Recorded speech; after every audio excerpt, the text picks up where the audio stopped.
اور جس دن ظالم اپنے ہاتھ کاٹ کاٹ کھائے گا اور کہے گا کہ اے کاش میں نے پیغمبر کے ساتھ رستہ اختیار کیا ہوتا، ہائے شامت کاش میں نے فلاں شخص کو دوست نہ بنایا ہوتا، اس نے مجھ کو کتاب نصیحت کے میرے پاس آنے کے بعد بہکا دیا۔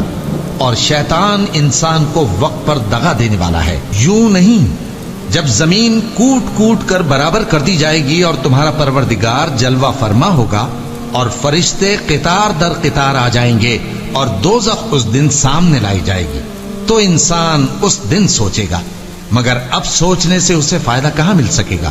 کہے گا کاش میں نے اپنی اس زندگی کے لیے کچھ آگے بھیجا ہوتا۔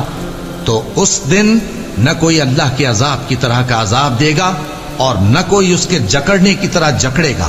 جس دن ان کے چہرے آگ میں الٹ پلٹ کیے جائیں گے تو کہیں گے اے کاش ہم اللہ کی فرما برداری کرتے اور رسول صلی اللہ علیہ وآلہ وسلم کا حکم مانتے۔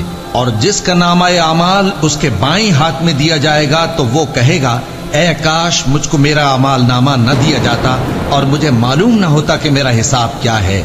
اے کاش موت میرا کام تمام کر چکی ہوتی، آج میرا مال میرے کچھ بھی کام نہ آیا، مجھ سے میرا اقتدار جاتا رہا۔ حکم ہوگا کہ اسے پکڑ لو، اب اسے طوق پہنا دو، پھر دوزخ کی آگ میں اسے جھونک دو، پھر زنجیر سے جس کی لمبائی 70 گز ہے جکڑ دو، اور ان سے دنیا کی زندگی کی مثال بھی بیان کر دو کہ وہ ایسی ہے جیسے پانی جسے ہم نے آسمان سے برسایا تو اس کے ساتھ زمین کی پیداوار مل کر نکلی، پھر وہ چورا چورا ہو گئی کہ ہوائیں اسے اڑاتی پھرتی ہیں، اور اللہ تو ہر چیز پر قدرت رکھتا ہے۔ مال اور بیٹے تو دنیا کی زندگی کی رونق و زینت ہیں، اور نیکیاں جو باقی رہنے والی ہیں وہ ثواب کے لحاظ سے تمہارے پروردگار کے ہاں بہت اچھی اور امید کے لحاظ سے بہت بہتر ہیں۔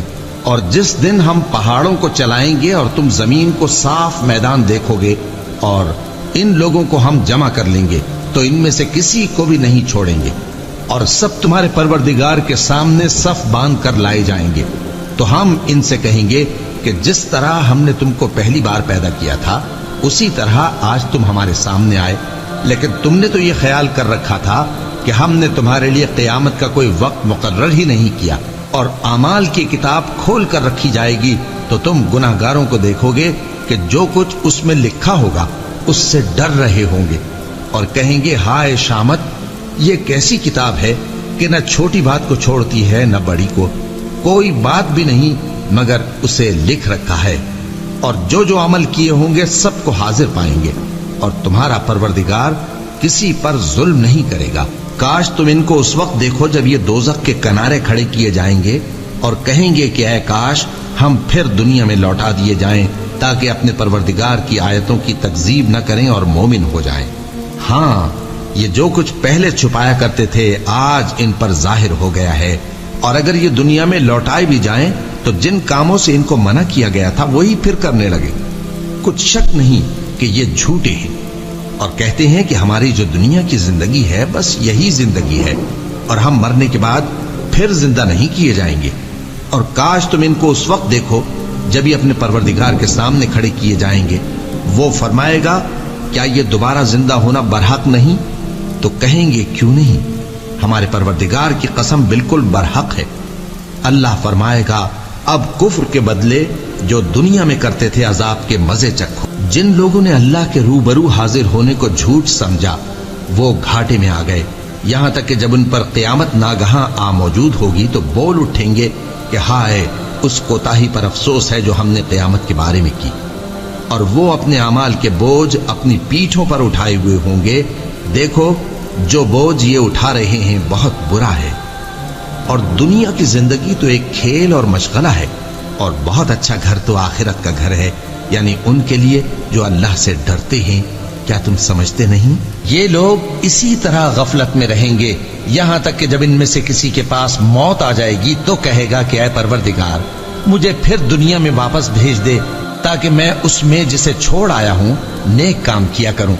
ہرگز نہیں، یہ ایک ایسی بات ہے کہ وہ اسے زبان سے کہہ رہا ہوگا اور اس کے ساتھ عمل نہیں ہوگا، اور ان کے پیچھے برزخ ہے جہاں وہ اس دن تک کہ دوبارہ اٹھائے جائیں گے رہیں گے، پھر جب سور پھونکا جائے گا تو نہ تو ان میں قرابتیں رہیں گی اور نہ ایک دوسرے کو پوچھیں گے۔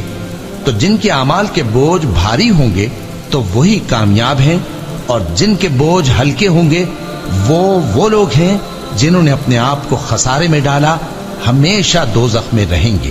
آگ ان کے چہروں کو جھلس دے گی اور وہ اس میں بد شکل ہو رہے ہوں گے۔ کیا تم کو میری آیتیں پڑھ کر نہیں سنائی جاتی تھیں؟ پھر تم تو ان کو جھٹلائے ہی جاتے تھے۔ وہ کہیں گے اے ہمارے پروردگار، ہم پر ہماری کمبختی غالب آ گئی اور ہم رستے سے بھٹک گئے۔ اے پروردگار، ہم کو اس میں سے نکال دے، اگر ہم پھر ایسے کام کریں تو ظالم ہوں گے۔ فرمائے گا کہ اسی میں ذلت کے ساتھ پڑے رہو اور مجھ سے بات نہ کرو۔ میرے بندوں میں ایک گروہ تھا جو دعا کیا کرتا تھا کہ اے ہمارے پروردگار، ہم ایمان لائے تو تو ہم کو بخش دے اور ہم پر رحم فرما، اور تو سب سے بہتر رحم کرنے والا ہے۔ تو تم ان سے تمسخر کرتے رہے، یہاں تک کہ ان کے پیچھے میری یاد بھی بھول گئے، اور تم ہمیشہ ان سے ہنسی کیا کرتے تھے۔ آج میں نے ان کو ان کے صبر کا بدلہ دیا کہ وہی کامیاب ہو گئے۔ اللہ پوچھے گا کہ تم زمین میں کتنے برس رہے؟ وہ کہیں گے کہ ہم 1 روز یا 1 روز سے بھی کم رہے تھے۔ شمار کرنے والوں سے پوچھ لیجئے۔ اللہ فرمائے گا کہ وہاں تم بہت ہی کم رہے، کاش تم جانتے ہوتے۔ کیا تم یہ خیال کرتے ہو کہ ہم نے تم کو بے مقصد پیدا کیا ہے، اور یہ کہ تم ہماری طرف لوٹ کر نہیں آؤ گے؟ تو اللہ جو سچا بادشاہ ہے، اس کی شان اس سے اونچی ہے، اس کے سوا کوئی معبود نہیں، وہی عرش کریم کا مالک ہے۔ اے پیغمبر، میری طرف سے لوگوں کو کہہ دو کہ اے میرے بندو، جنہوں نے اپنی جانوں پر زیادتی کی ہے، اللہ کی رحمت سے نا امید نہ ہونا۔ اللہ تو سب گناہوں کو بخش دیتا ہے، بے شک وہی تو ہے بڑا بخشنے والا، بڑا مہربان۔ اور اس سے پہلے کہ تم پر عذاب آ واقع ہو، اپنے پروردگار کی طرف رجوع کرو اور اس کے فرما بردار ہو جاؤ، ورنہ بعد میں تم کو مدد نہیں ملے گی۔ اور اس سے پہلے کہ تم پر ناگہاں عذاب آ جائے اور تم کو خبر بھی نہ ہو، اس نہایت اچھی کتاب کی جو تمہارے پروردگار کی طرف سے تمہاری جانب نازل ہوئی ہے پیروی کرو۔ ایسا نہ ہو کہ اس وقت کوئی شخص کہنے لگے کہ ہائے اس کوتاہی پر افسوس ہے جو میں نے اللہ کا حق ماننے میں کی، اور میں تو ہنسی ہی کرتا رہا۔ یا یہ کہنے لگے کہ اگر اللہ مجھ کو ہدایت دیتا تو میں بھی پرہیزگاروں میں ہوتا۔ یا جب عذاب دیکھ لے تو کہنے لگے کہ اگر مجھے پھر ایک دفعہ دنیا میں جانا ہو تو میں نیکوکاروں میں ہو جاؤں۔ ارشاد ہوگا کیوں نہیں، میری آیتیں تیرے پاس پہنچ گئی تھی مگر تو نے ان کو جھٹلایا اور شیخی میں آ گیا اور تو کافر بن گیا۔ اور اے مخاطب، جن لوگوں نے اللہ پر جھوٹ بولا، تم قیامت کے دن دیکھو گے کہ ان کے چہرے سیاہ ہو رہے ہوں گے۔ کیا تکبر کرنے والوں کا ٹھکانہ دوزخ میں نہیں ہے؟ اور جو پرہیزگار ہیں ان کی کامیابی کے سبب اللہ ان کو نجات دے گا، نہ تو ان کو کوئی تکلیف پہنچے گی اور نہ وہ غمناک ہوں گے۔ اللہ ہی ہر چیز کا پیدا کرنے والا ہے اور وہی ہر چیز کا نگراں ہے۔ اسی کے پاس آسمانوں اور زمین کی کنجیاں ہیں، اور جنہوں نے اللہ کی آیتوں سے کفر کیا وہی نقصان اٹھانے والے ہیں۔